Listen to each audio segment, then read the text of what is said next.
Buonasera dalla Grecia, c'è un acquazzone che ci attende. Chissà come ci saliamo là. In bicicletta mi sembra troppo... Abbiamo un casino. Il deragliatore di Kyle si è spaccato. Devo fare il grande capo e passo ugualmente o abbandonare l'impresa.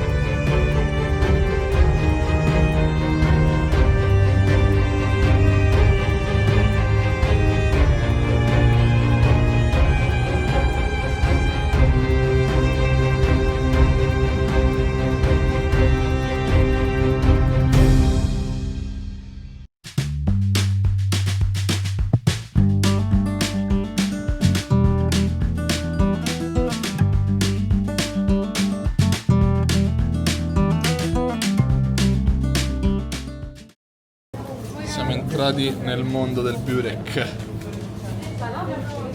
Guarda. Qua tutti i dolcetti turchi.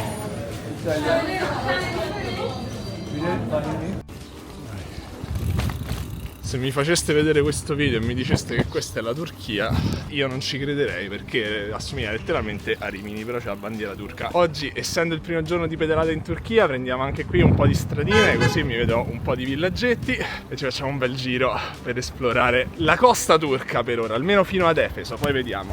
Buongiorno dalla Turchia, questa è la mia prima esperienza su Warm Showers e il caro Mustafa. Noi un po' di spezie e guarda qua che te magni. Bene, ciao ragazzi, le mie nuove compagne di viaggio. Ieri mi ha ospitato il grande Mustafa, è un ciclista turco che si è fatto 6 mesi di viaggio in Turchia con sua moglie. Mi ha fatto vedere le foto, i video del viaggio che si è fatto. Parte dell'itinerario coincide col mio, quindi ha potuto darmi un sacco di consigli che vi farò vedere nei prossimi minuti, nei prossimi video, nelle prossime puntate. E mi ha fatto vedere un video che magari ve lo metto a schermo, di lui che in mezzo, vicino al lago di Vanna, che è la zona in Turchia in cui ci sono gli orsi, si è messo a campeggiare con gli orsi. Gli dico, ma non c'avevi paura? E lui in totale nonchalance mi fa, no problem. No problem. Mi ha infuso un po' di sicurezza, mi ha pure detto per i cani no problem, no problem. Speriamo bene.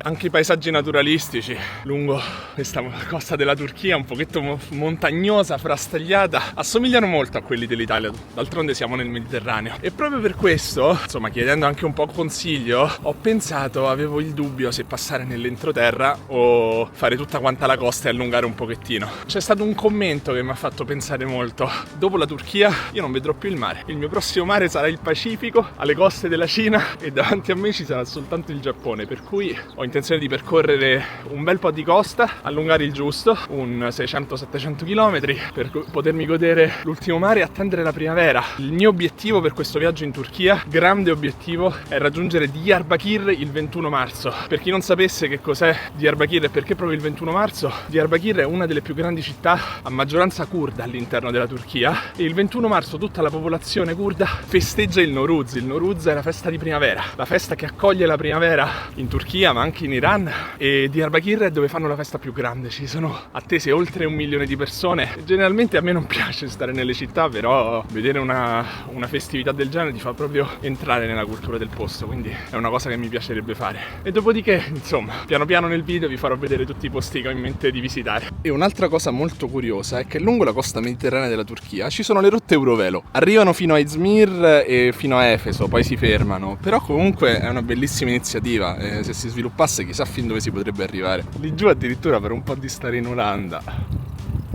Che belli cavalli. Questa zona della Turchia molto rurale, olive, fanno il vino anche se sono musulmani. La storia è veramente lunga, andate a cercare, c'entrano i greci. Molto bella, molto molto bella, e c'è tanto vento, se no me la sarei goduta molto molto di più. Però è il primo giorno, insomma, abbiamo 50 giorni in Turchia, a voglia a te.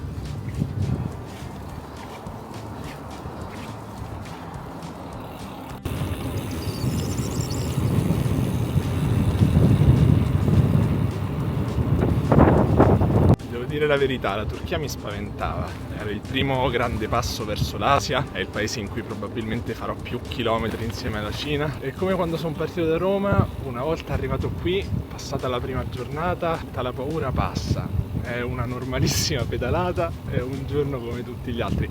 Devo ancora capire dove rimango a dormire, questo è vero, però mi sento bene. soprattutto perché oggi la verità mi viene un po' difficile riprenderli perché lì per lì ho paura, ma era pieno di cani. Si riescono a gestire, la maggior parte sono buoni, neanche te guardano, e invece quelli grossi magari i pastori fanno il loro lavoro, quindi stai lì lontano dalle pecore, aspetti che passino, mentre i randaggi molto spesso c'è gente in giro. Per ora non sono ancora nelle grandi steppe, poi là ci divertiamo, ma ci pensiamo quando arriviamo. Benvenuti al mare turco.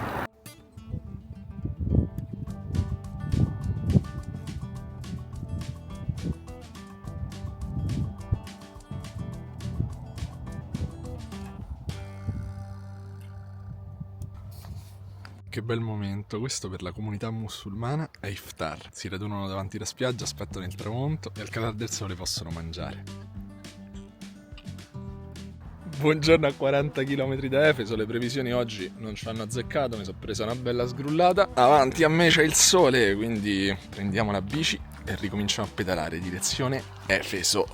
Ci ho messo ben 2 giorni da quando sono arrivato in Turchia per decidere l'itinerario finale di questa tappa. È una tappa lunga, durerà 50 giorni e ero abbastanza indeciso perché non potendo più entrare in Iran, fare tutta quanta la costa sud perdeva un po' di senso perché allungavo tantissimo. Ecco cosa mi è venuto in mente. Allora, siamo partiti da lì, quello è il promontorio più a ovest della Turchia, Sesme. Di là c'è Izmir, noi invece siamo venuti qui verso sud e devo proseguire verso quei promontori lì in cui troverò prima Efeso e poi girando tutta la Turchia fino alla costa sud, arriverò dopo 1600 km ad Antalya. Detto questo, l'itinerario fino ad Antalya è deciso, prendo la costa perché sull'altopiano già adesso stamattina facevano 2-3 gradi qui sulla costa, sull'altopiano si è messo a nevicare, è scesa una forte corrente di bassa pressione, per cui non andiamo a sfidare la neve turca e ce ne rimaniamo qui sulla costa che comunque fa freschetto, anche se qualche pazzo che si mette a fare il bagno c'è sempre. Questa zona della costa sud è piena di mega resort, hotel enormi. Fortunatamente questo significa che c'è una migliore infrastruttura nelle strade, anche se sono tutte in tarmac, non sono delle strade asfaltate benissimo, però c'è molta meno gente perché siamo in bassa stagione, Ramadan e in più è febbraio, per cui in strada si trova molto meno gente, che è un bene. E una volta finita la zona dei resort entriamo anche, cioè, si alternano resort e antiche rovine greco-romane che comunque saranno molto molto belle da visitare. Poi però una volta arrivato ad Antalya io vorrei entrare nell'entroterra. Ha molto senso rimanere lungo il mare perché questo sarà l'ultimo mare che vedrò prima di arrivare in Corea del Sud, però c'ho voglia di entroterra. Speriamo che le temperature inizino piano piano a salire. Intanto vi porto con me nel Mar Turco. Certo che Omero è come Cristoforo Colombo o la Gioconda, secondo i turchi è De Smirne, secondo i greci è De Chios. Beh, capi chi c'ha ragione, sono in un posto meraviglioso che volevo vedere da quando organizzavo il viaggio. Questa fonte è la fonte di Claros. E direte voi, che cos'è Claros? È proprio questa la cosa bella. Sicuramente chi ha studiato storia greca, qualcuno conoscerà il tempio di Apollo a Delfi, il più importante oracolo di tutta la Grecia. Bene, Claros era il secondo, il terzo, uno degli oracoli più importanti di tutta l'antica Grecia. Da quella fonte, riporta Plinio il Vecchio, quindi fonti romane, si diceva che se si beve l'acqua si potrà prevedere il futuro, riceverai un oracolo, ma la tua vita sarà accorciata. Motivo per cui non ho intenzione di berla, non l'avrei bevuta comunque, secondo me fa pure un po' schifo. Le rovine sono completamente gratuite, ma anche per il fatto che ci sono soltanto pezzi comunque megalodontici di colonne in marmo. Qui vicino, a quanto pare, è stata trovata una nave che portava tonnellate e tonnellate di marmo per ricostruire probabilmente il tempio dopo la sua distruzione, nave che però è affondata e non è mai arrivata a destinazione. Qui invece era dove sorgeva l'antico tempio di Claros.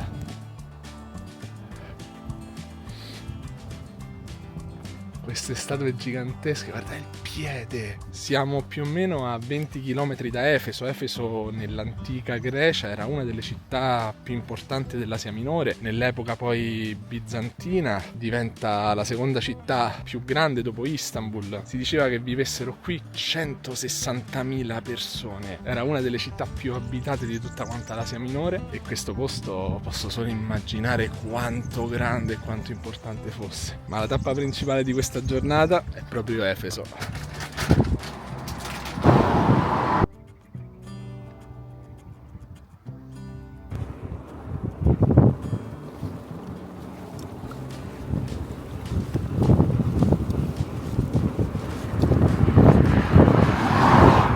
iniziamo la nostra storia con il posto più importante di tutta Efeso, dove in realtà è rimasto veramente poco, ma dovete immaginare che questa era una delle antiche 7 meraviglie del mondo. È il Tempio di Artemide. Il Tempio di Artemide di Efeso, perché secondo le persone che vivevano ad Efeso, Artemide nasce ad Efeso. Prima di Artemide c'era un'altra dea, una dea di una religione ancora più antica rispetto alla religione greca. Efeso nasce come la città di Apasa, anticamente, secondo gli scritti ittiti, e è molto interessante perché sulla base di questa divinità qui si ripetono nel corso della storia 3 divinità femminili. Abbiamo la divinità femminile della città di Apasa, Artemide di Efeso, secondo i cui abitanti Artemide nasce proprio qui, e poi la Vergine Maria, che secondo la leggenda è venuta qui con l'apostolo San Giovanni, la cui chiesa è lì in fondo e secondo cui le reliquie sono depositate lì, e anche Maria gli ultimi anni della sua vita li ha percorsi qui. C'è chi invece dice a Gerusalemme e ognuno poi va a reclamare ciò che vuole. È incredibile come non sia rimasto praticamente nulla, ma questo si dice dell'antichità fosse l'edificio più grande del mondo. È come avere il Burj Khalifa dei tempi nostri e vederne soltanto le fondamenta. Negli scritti che parlano delle 7 antiche meraviglie del mondo addirittura si diceva bella la statua di Zeus, bella l'antica Babilonia, ma non c'è nulla come il Tempio di Artemide. Vedremo poi come in realtà alcune dei reperti del Tempio di Artemide sono ancora nella città di Efeso. Parte hanno costruito l'antica moschea del 1300, le colonne ancora si vedono gigantesche. Si dice poi addirittura che i marmi siano andati fino a Istanbul. Prima visitiamo la cava dei 7 dormienti, che in realtà è chiusa, però sono con la gendarmeria, quindi direi che posso fare come mi pare. E also for Muslim, is for Muslim, for Christian. For Muslim in Tarsus, Yes. but Christian is here. Most important, Yeah. le 7 dormienti, queste penso che stavano nella Bibbia. Pranzo alle 7 dormienti, gentilmente offerto dalla gendarmeria turca, grazie mille. Buongiorno ragazzi, allora sono qui con Egemen Güney della gendarmeria turca che mi ha gentilmente offerto questo pranzo. Gli faccio una piccola intervista, insomma gli chiedo perché mi ha invitato a pranzo. My first question for you is why you invite me for breakfast? Very simple. Brother, because you are my guest and I need for you because you are tourist. It's not problem. Okay. I'm happy. It's nice to see you. Nice to meet you again. Is there message you want to send to Italian people? Of course, say to hello all the Italians. We love you.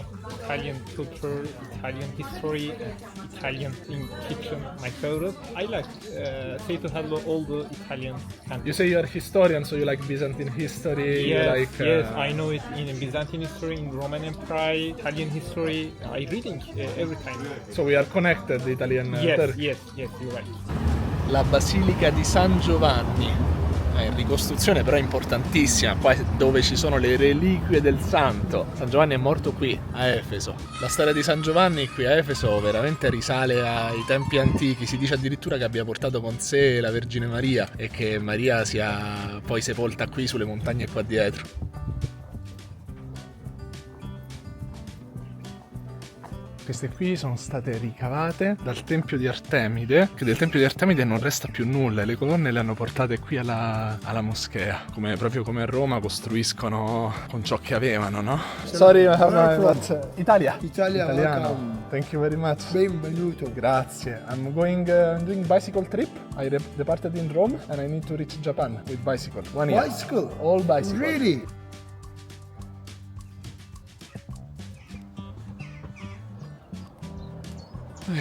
Ora di iniziare una nuova giornata. Che strana sensazione, quando non sono sulla bicicletta e cammino mi sento diverso. Sto cercando in questo momento una farmacia per le mani, che mi sono venuti i geloni per il cambio repentino di temperature, quindi devo comprare una crema. Mi avete consigliato una crema all'ossido di zinco e proviamo con quella. La città è veramente strana perché sono a Efeso, ci sono dei pullman giganteschi che caricano turisti da una parte all'altra, che vengono da Kushadasi, che è un resort, una città resort che sta qui a 50 km, ma poi di per sé Efeso è una cittadina normalissima e questo è proprio il dramma di viaggiare in tour, che c'hai questi mega pullman che ti caricano da una parte all'altra e ti portano a vedere le rovine, a non interagire con la città, che forse però per la gente del posto è pure meglio, almeno restano tranquilli. C'è un problema oggi. c'è un problema enorme: le rovine archeologiche, il biglietto base costa 40 euro, 52 euro è il biglietto per vedere tutto, 75 euro è per vedere pure il museo. Io non ho intenzione di spendere questa cifra, per cui vi farò un resoconto da un punto panoramico, ossia che cosa proviamo a fare oggi. Vedete quel montarozzo? Scaliamo il montarozzo e dal montarozzo si vedrà Efeso. Zoomiamo e vi racconto un po' la storia, che stamattina faceva freddo, quindi mi sono messo a studiare. Scorta di cibo fatta, mani curate e adesso si sale al monte. Perché salgo al monte? Perché non ho 50 euro per vedere Efeso. Finché Alberto Angela non mi sponsorizza il National Geographic, dai ragazzi, dove siete? Non ce l'ho 50 euro, sono 5 giorni del mio budget. Per cui che cosa ho fatto? Mi sono scaricato la mappa col dislivello della zona. Ho trovato 2 montarozzi, 2 collinette. Una è completamente recintata e l'altra è quella dove stiamo andando per vedere Efeso dall'alto. Perché vederla da vicino e pagare 50 euro o vederla da lontano, avere tutto il bel vedere e guardarla gratis, tra le due potete immaginare quale preferisco. Qual è il problema? Che il montarozzo non ha un sentiero, sono delle mulattiere, quindi dobbiamo vedere se riusciamo a trovare un sentiero per salire. Io nel dubbio ci ho provato, sono passato in biglietteria, mi hanno detto no, sconto non si fa, ma tanto la montagna sta qua. Adesso saliamo un po' in quota e vediamo se troviamo un bel panorama da questo meraviglioso belvedere. Posso iniziare a raccontare la storia di Efeso. Secondo gli Ittiti, che vivevano in queste zone, Efeso era l'antica capitale del regno di Arzawa, si chiamava Apasa. Da Apasa poi sono arrivati i greci e l'hanno fatta divenire Efeso. Il primo insediamento della città viene da dietro quella collina, risale a oltre 8000 anni fa. In questa città sono passate tantissime popolazioni, tant'è che la stessa dea Artemide prima veniva da una religione dell'Asia Minore. Dopodiché arrivano i Romani, lì vedete il decumano, l'agorà che si trasforma in foro, lì c'è il tempio di Domiziano. Questa città, nonostante fosse sotto il controllo romano, come tutte le altre città dell'Asia Minore e della Grecia, continuavano a parlare in greco. Ma l'architettura è interamente romana. Lì dentro, in questo complesso che al chiuso costava 52 euro vederlo, ci sono degli affreschi, dei mosaici romani. E il punto più importante di Efeso è la libreria di Celso. La libreria di Celso conteneva oltre 26.000 pergamene e da verso est, laddove sorge il sole. Così, una volta svegliatisi, si poteva leggere al mattino con la luce del sole che arrivava sulla libreria. La cosa interessante di questa città è che era così importante che ha dato vita ad alcune delle più grandi rivolte che si sono sviluppate tra l'Asia Minore e la Grecia. Efeso, durante l'impero persiano, il controllo dell'impero persiano, intorno al 400 a.C., ha visto alzare vertiginosamente le tasse sulla città. Per cui che fanno gli Efesini, chissà come si chiamavano? Si ribellano e danno vita alla battaglia di Efeso, che succede pochi anni prima della guerra tra la Persia e la Grecia. Mi dispiace oggi per il freddo di ieri, che le temperature sono scese a 1 grado, non sto particolarmente bene, sto cercando di preservarmi in qualche modo. Fa freddino, cerco il più velocemente possibile di arrivare a 50 km da dove sono partito oggi. Non faccio tanta strada, però è importante ogni giorno comunque avanzare un pochettino, perché se no, insomma, uno si ferma e è finita. Così per la strada ho cercato di evitare le montagne e sono capitato per caso all'antico sito di Magnesia, dove è tutto chiuso per allagamento. Però ci stanno questi 3 ragazzi che mi fanno segno di seguirli nella mulattiera. Vediamo se mi vogliono ammazzare o se mi portano in un posto carino. Non vedi, al teatro ci ha portato. What stadium is? Stadium is bigger.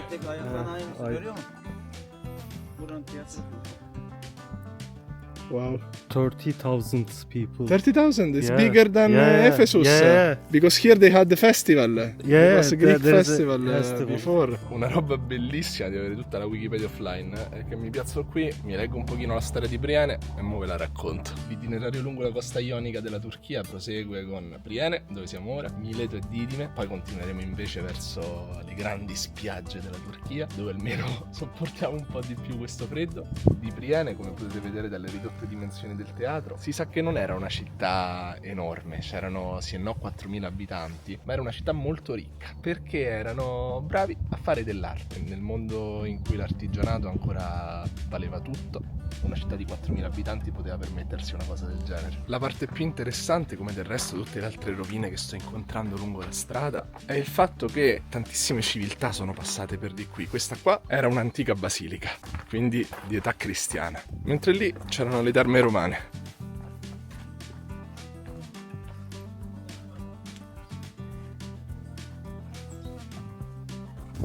E addirittura questo era un santuario dedicato alle divinità egizie, per far capire quanto fosse variegata la popolazione di questa piccola città, anche se c'erano solo 4.000 abitanti. E poi giustamente da qualcuno l'arte della manifattura e dell'artigianato l'avranno imparata, e da chi se non dagli egizi. La cosa interessante è che anche se Priene risale all'VIII secolo, il tempio delle divinità egizie è stato costruito in età tolemaica, quindi nel III secolo a.C. E nonostante il sacerdote del tempio dedicato a Iside, Anubi, fosse egiziano, i re d'Egitto a quel tempo erano greci. Ricordiamoci sempre, Cleopatra era greca. Anche in questa città ci sono un sacco di riferimenti, oltre che alla dinastia tolemaica, anche ad Alessandro Magno. Addirittura si dice che ad Efeso, Alessandro Magno, dopo la distruzione del tempio di Artemide, che aveva la statua più grande del mondo, il tempio di Artemide aveva la statua di Artemide, giustamente, che la vedete anche nelle ricostruzioni, ce n'è una in Vaticano, questa statua veramente gigante, doveva essere tipo la dea della fertilità anche.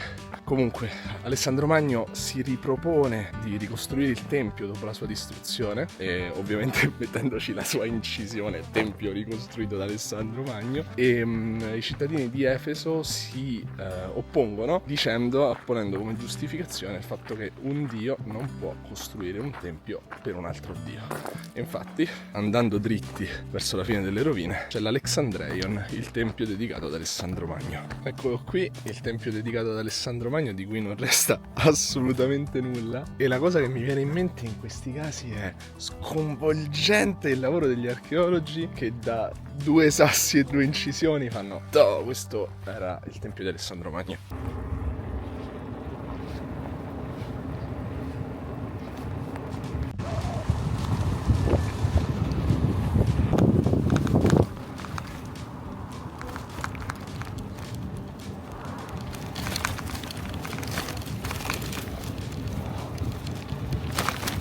Diversamente da Priene, Mileto si può vedere dal teatro molto più grande, era una città molto più importante nella zona, tant'è che tutto quanto l'Interland, queste zone qui intorno, erano coltivazioni che facevano capo a Mileto, che poi aveva il suo porto, e insieme a Megara avevano colonizzato gran parte del Mediterraneo. Ho già portato a Priene, quindi Mileto per ora ci fermiamo qui. Una cosa interessante però è che proprio come Priene, se non di più, qua tutte le popolazioni della storia sono passate. Civiltà fondata dai Cretesi, poi arrivati gli Ittiti, gli antichi Greci, i Romani, gli Egiziani, i Persiani, l'impero bizantino, l'impero ottomano e adesso la Turchia. Gigantesco, impressionante. Vi faccio giusto vedere senza neanche entrare nel sito archeologico. Queste erano le terme romane di Mileto, e la cosa che fa ridere è che intorno c'è un uliveto. Vabbè, questo è un grande classico delle rovine. Anche nel Colosseo fino al 1800 c'erano le stalle, e qua tuttora ancora così. Che bello, che bello, che bello. Colazione tradizionale turca, menemem, sono uova, peperoni e questo simit. Questo formaggio è formaggio salato, sembra halloumi, ma loro lo chiamano formaggio normalmente. Buongiorno. C'è un fatto importante in questa settimana, in questa prima settimana in Turchia non vi ho menzionato, e che è, penso, la cosa più magica di questa settimana, che è l'ospitalità turca. Sono stato una settimana un pochino male, con la gola visto il freddo, e non c'è un solo giorno che ho dormito all'aperto. Ho fatto un giorno in tenda, mi sono ammalato, e i prossimi 3-4 giorni ospitata su ospitata, e l'ho trovato impressionante, veramente. Sono veramente colpito. Ora da qui avanti non so se sarà così, perché questa era una zona di mare in cui bene o male i ciclisti si conoscevano l'un l'altro e mi mandavano appunto dalla persona successiva. Da qui in poi invece sarà un po' montagna, il paesaggio si farà diverso, vedrete cose completamente diverse, perché sarà molto più natura e molto meno archeologia. Prima con Erhan, che è il signore che mi sta ospitando stasera, ci andiamo a vedere il tempio di Apollo di Didime, che dovrebbe essere uno dei templi più belli dell'Asia minore. Allora, ultima visita archeologica di questo primo giro in Turchia, della prima settimana. Andiamo a vedere il santuario di Apollo a Didime, uno dei 3 oracoli più importanti dell'Asia minore. Gli altri 2 l'abbiamo già nominati, uno è Claros, che abbiamo già visto, e l'altro è Delfi. Apollo a Delfi. Benvenuti al tempio di Apollo a Didime. Il tempio più grande di tutti, lo abbiamo già visto, era l'Artemisio di Efeso, però non è rimasto nulla, quindi potete immaginare quanto era grande. Guardate questo. Un gradino è grande fino al mio ginocchio. Di questo tempio di cose da raccontare ce ne sono tantissime. Innanzitutto vedete che questa colonna e quella colonna sono completamente diverse. Il perché è veramente stupendo, perché qui siamo praticamente nella sagrada famiglia dell'antichità. Questo tempio non è mai stato completato ed è stato invece rinnovato e rinnovato negli anni da diverse culture. Sono arrivati prima i greci che hanno iniziato a costruirlo, dopodiché sono arrivati i romani, che il tempio era ancora incompiuto. Sono state ritrovate delle iscrizioni che riportano che gli antichi romani hanno cercato di rinnovare questo tempio. L'imperatore Nerone, l'imperatore Traiano, l'imperatore Caligola sono venuti qui e hanno provato a dargli vita. Se vedete, infatti, quelle colonne lì ricordano tantissimo quelle del Foro Romano, mentre queste sono colonne greche. Ricorda un sacco il tempio di Karnak a Luxor in Egitto. È diverso il colore, questo qui è marmo, anche i marmi sono diversi. Alcuni marmi sono stati presi dal lago di Bafa, che sta qui a 40 km, mentre altri addirittura sono stati portati da fuori la Turchia.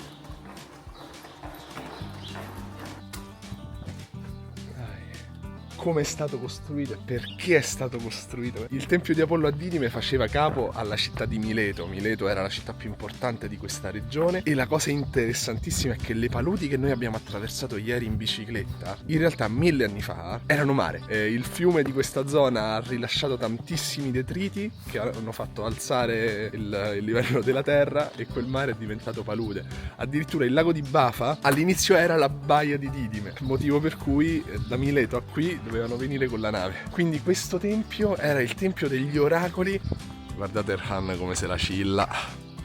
Wow. A questo tempio è stata data così tanta importanza perché tantissimi imperatori credevano in questi oracoli. Partiamo dal nome. Didime significa gemelli. Lo conoscete già il nome? Forse, se siete siciliani soprattutto. Ma che è? Che animale è? È una volpe! Dicevamo, partiamo quindi dal nome. Per i siciliani è un nome probabilmente familiare, perché era l'antico nome dell'isola di Salina. Salina infatti era un'isola fondata dai greci. Perché si chiama Didime? Perché è costituita da 2 montagne, l'isola di Salina, e Didime significa gemelli. Che cosa c'entra con il tempio di Apollo a Didime? Apollo è un gemello, il gemello di Artemide, il tempio di Artemide che invece è a Efeso, ma anche qui è stato ritrovato negli anni 2000 lì giù anche il tempio di Artemide, motivo per cui questo tempio, questo santuario, questa qui era una zona del santuario di Mileto, prende il nome di Didime. Il tempio è stato costruito dallo stesso architetto che ha costruito il tempio più grande del mondo, che era una delle 7 antiche meraviglie del mondo, il tempio di Artemide. Adesso andiamo a cercare un po' di reperti, cerchiamo l'altare. Eccolo qui, questo era l'ingresso del tempio, e laggiù c'è la piscina degli oracoli. La sacerdotessa entrava dentro la piscina, riceveva il vaticinio, riceveva l'oracolo, poteva comunicarlo solo attraverso poesia alla persona che richiedeva l'oracolo. Una differenza enorme che c'era in questo tempio rispetto al tempio di Apollo a Delfi è che qua gli oracoli venivano scritti, quindi ci dovrebbero essere delle iscrizioni all'interno del tempio in cui venivano scritti i vaticini. E niente, la nostra visita archeologica finisce qui. Spero vi siano piaciute tutte queste curiosità. Finiamo l'episodio però con uno spoiler di quello che ci sarà da qui in poi, perché la prossima settimana sarà immersa nella natura e ci facciamo un bel giro al lago di Bafa, poi ci salutiamo.